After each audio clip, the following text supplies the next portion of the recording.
Eu sou Mário Persona e essas são as respostas que eu dei aos que me perguntaram sobre a Bíblia.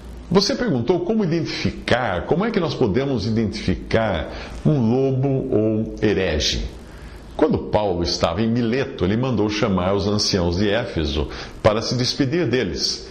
No seu discurso, ele deixou claro que a sua partida e a dos outros apóstolos deixaria uma lacuna que lobos e hereges tentariam preencher na tentativa de terem poder, de exercerem poder e influência apostólica, algo que Deus nunca transmitiu a ninguém além dos apóstolos que Cristo escolheu.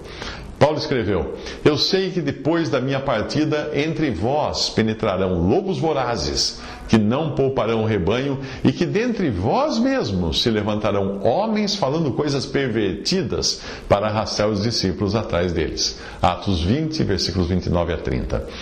Paulo apontou para duas classes de pessoas: lobos e homens em busca de discípulos. Os primeiros, os lobos, seriam de fora, isto é, estranhos à fé cristã, cuja intenção seria apenas a de atacar e destruir, como fazem os lobos. Em uma época como a nossa, quando o Ocidente foi cristianizado e praticamente qualquer pessoa se identifica como sendo cristã, ficou mais difícil identificar os lobos, pois eles podem vir vestidos de ovelha. Lobos, geralmente, não estão muito preocupados com a doutrina ou em ter discípulos, mas eles querem uma outra coisa. Uma característica deles que pode denunciá-los é esta: a suavidez com que comem a gordura das ovelhas.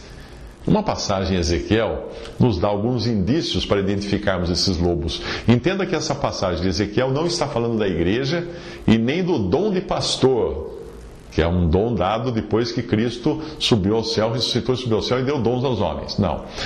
Essa passagem está falando de Israel e dos líderes religiosos de Israel que não estavam tão interessados em distorcer a doutrina quanto estavam em engordar e enriquecer às custas das ovelhas. Deus diz por intermédio de Ezequiel: Filho do homem, profetiza contra os pastores de Israel. Profetiza e diz-lhes: Assim diz o Senhor Deus: Ai dos pastores de Israel, que se apacentam a si mesmos. Não apacentarão os pastores as ovelhas? Comeis a gordura, vestivos da lã e degolais o cevado, mas não apacentais as ovelhas. A fraca não fortalecestes, a doente não curastes, a quebrada não ligastes, a desgarrada não tornastes a trazer, e a perdida não buscastes, mas dominais sobre elas com rigor e dureza. Assim se espalharam, por não haver pastor, e se tornaram pasto para todas as feras do campo. Pois os pastores se apacentam a si mesmos e não apacentam as minhas ovelhas. Disse o Senhor em Ezequiel, capítulo 34, de 1 a 8. Esses lobos, esses com esse caráter de lobos, são fáceis de identificar na cristandade também. É só você observar se são pessoas que prosperam acima do normal em bens e riquezas, ou prosperaram acima do normal em bens e riquezas, depois que passaram a se dedicar à religião, depois que abriram uma igreja, depois que começaram a pregar. Ligue a TV, você vai encontrar alguns ali. A segunda classe de pessoas contra as quais Paulo alertava são os homens falando coisas pervertidas para arrastar os discípulos atrás deles. Atos 20, versículo 30. Estes podem ou não ser egoístas, avarentos, jactanciosos, arrogantes, conforme aquela lista de homens infiltrados na cristandade que Paulo apresenta a Timóteo, em 2 Timóteo capítulo 3, de 1 a 9. Esses homens têm aparência de piedade, o que nós podemos também traduzir em termos populares como cara de pau. E a passagem diz ainda que eles levam cativas mulheres nécias, que são atraídas por várias concupiscências, vários desejos. Aliás, o apelo para a prosperidade, sorte no amor e vida saudável funciona muito bem para esse público. E você sabe quem faz isso. Mas essa segunda classe de pessoas nem sempre está atrás de dinheiro, como está atrás de seguidores. Por isso, pode ser difícil de identificar essas pessoas. Quando elas são humildes, parecem levar uma vida dedicada ao Evangelho. Mas como identificá-las então? Pela doutrina que apresentam, que costuma ser uma distorção da verdade.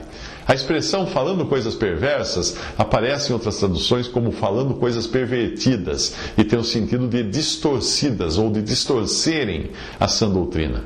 O remédio para isso, Paulo dá na continuação da passagem. Ele diz assim: agora, pois, irmãos, encomendo-vos a Deus e a palavra da sua graça. Atos 20, versículo 32. Não existe vacina melhor contra a mentira do que a sujeição a Deus e a palavra da verdade, a palavra de Deus, e esta revelando a graça de Deus. Um herege, e este é o termo para aqueles que se dizem cristãos e buscam discípulos, um herege costuma negar a graça de Deus, de forma escancarada ou de forma velada. Se alguém vem a você e prega que a salvação é por obras, ou que a preservação da salvação é pela perseverança, ou que no final haverá duas classes de salvos, os mais santificados ou vencedores e os menos santificados que passarão por um purgatório na terra, fique longe de pessoas que pregam essas coisas. Tudo isso nada mais é do que uma negação da palavra da sua graça. Depois de alguns anos de contato com diferentes tipos de pessoas, eu acabei adquirindo uma espécie de feeling contra hereges. Quando algum entra em contato comigo, o primeiro sinal é que ele tenta encher o meu ego com elogios exagerados. São hipócritas, como muitos políticos que carregam criancinha no colo e comem pastel de feira com caldo de cana para parecer que fazem parte do povo. Era assim também que os fariseus faziam, como nós vemos nessa passagem. Enviaram-lhe alguns dos fariseus e dos herodianos para que o apanhassem, para que apanhassem Jesus em alguma palavra. E chegando eles disseram-lhe: Mestre, sabemos que és homem de verdade e de ninguém se te dá, porque não olhas a aparência dos homens, antes com verdade ensinas o caminho de Deus. É lícito dar o tributo a César ou não? Daremos ou não daremos? Então ele, Jesus, conhecendo a sua hipocrisia, disse-lhes: Por que me tentais? Isso está em Marcos 12, de 13 a 15. Quando o herege entra em contato comigo, ele não está interessado em tirar uma dúvida, como a maioria das pessoas que fazem isso com sinceridade, mas ele quer apenas iniciar um debate. O objetivo pode ser me convencer das suas heresias, ou simplesmente fazer eu perder o meu tempo, ou então atrair a atenção de outros, caso esse debate aconteça numa rede social. Para isso, o antídoto, mais uma vez, é a palavra de Deus. Fiel é a palavra, é o que escreve. E isto quero que deveras afirmes, para que os que creem em Deus procurem aplicar essas boas obras. Estas coisas são boas e proveitosas aos homens.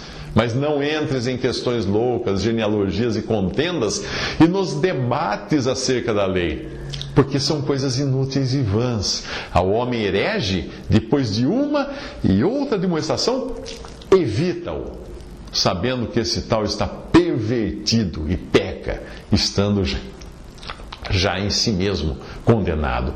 Traze estas coisas à memória, ordenando-lhes diante do Senhor que não tenham contendas de palavras, que para nada aproveitam e são para a perversão dos ouvintes. Isso está em Tito 3, de 8 a 11, e 2 Timóteo 2, versículo 14. Quer ver um herege ficar muito irado, muito bravo? Encerre a conversa assim que perceber que a intenção dele é de ganhar seguidores. Porque talvez sem você ele não seja bem sucedido no seu plano de ganhar seguidores. É o que costuma acontecer com alguns que tentam entabular a conversa comigo, de preferência em público. Sabendo que eu tenho uma audiência considerável por conta dos textos e vídeos, alguns escrevem: não consegui comentar seu vídeo ou seu texto. E ao que eu respondo: não tem problema, pode enviar o seu comentário diretamente para mim. Pergunte se o herege gosta dessa resposta. De jeito nenhum, ele não queria comentar nada, ele queria só audiência para derramar o seu veneno. Geralmente, depois de um primeiro contato, eu faço algumas buscas que acabam confirmando minha suspeita. Eu acabo achando o perfil do sujeito numa rede social, ou no seu canal de vídeos, ou no seu blog de textos, e aí fica fácil ver que ele nega alguma verdade cardeal do cristianismo, geralmente nega a Trindade, ou nega a divindade imaculada de Cristo, ou nega a salvação pela fé, ou nega tudo isso junto, ou nega a fidelidade da palavra de Deus.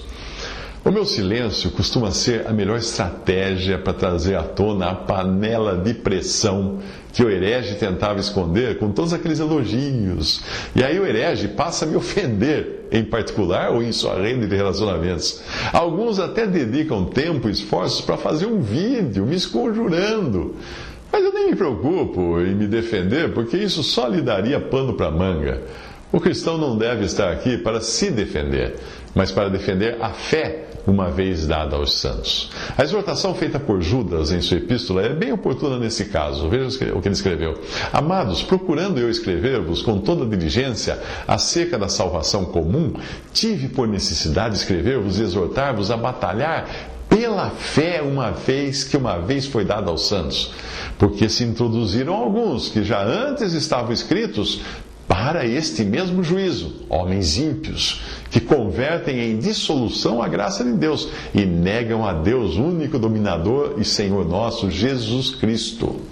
E contudo, também estes, semelhantemente adormecidos, contaminam a sua carne e rejeitam a dominação e vituperam as dignidades. Mas o arcanjo Miguel, quando contendia com o diabo e disputava a respeito do corpo de Moisés, não ousou pronunciar juízo de maldição contra ele, mas disse: o Senhor te repreenda. Estes, porém, dizem mal do que não sabem e naquilo que naturalmente conhecem, como animais irracionais se corrompem. Ai deles, porque entraram pelo caminho de Caim e foram levados pelo engano do prêmio de Balaão e pereceram na contradição de Coré. Estes são manchas em vossas festas de amor, banqueteando-se convosco e apacentando-se a si mesmos sem temor. São nuvens sem água, levadas pelos ventos de uma para outra parte. São como árvores murchas, infrutíferas, 2 vezes mortas, desarraigadas,